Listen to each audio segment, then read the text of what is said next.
devient votre épargne PER en cas de décès avant la retraite? Le plan épargne retraite ou PER est un outil idéal pour économiser tout au long de votre vie active. Mais, que devient cette épargne en cas de décès avant la retraite? Qui profiteront des gains cumulés et qu'en est-il de la fiscalité? Réponse. Comprendre le fonctionnement du PER. Avant d'entrer dans le vif du sujet, il faut savoir que le PER est un placement créé par la loi Pacte. Lors de la souscription, vous avez un choix crucial, soit vous optez pour une défiscalisation à l'entrée ou à la sortie, rachat, de votre PER selon vos préférences. Les versements que vous effectuez se fructifient et génèrent des intérêts ainsi que des plus-values au fil des années. Cet outil d'épargne a une spécificité à ne pas négliger. Il ne peut être débloqué qu'à partir de votre âge légal de départ à la retraite. Il vous permet de bénéficier soit d'une rente viagère ou d'un capital. Décès avant retraite et PER assurantiel. Le PER assurantiel est similaire au contrat d'assurance vie. Sa gestion est donc entre les mains d'un assureur, et le titulaire choisit les bénéficiaires qui obtiendront le capital généré.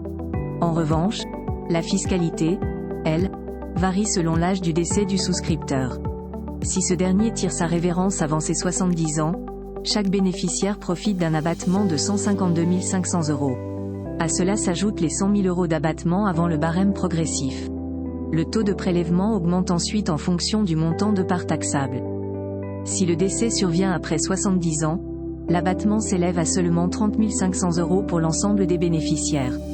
Si les héritiers en ligne directe profitent d'un abattement de 100 000 €, les partenaires de Pacs et les conjoints, eux, sont exonérés de droits de succession. Que devient le PER bancaire en cas de décès avant retraite? La souscription au PER bancaire s'effectue auprès d'une société telle qu'une entreprise d'investissement ou d'une banque. Cet outil propose uniquement le compte-titre et les frais requis sont souvent inférieurs à ceux du PER assurantiel.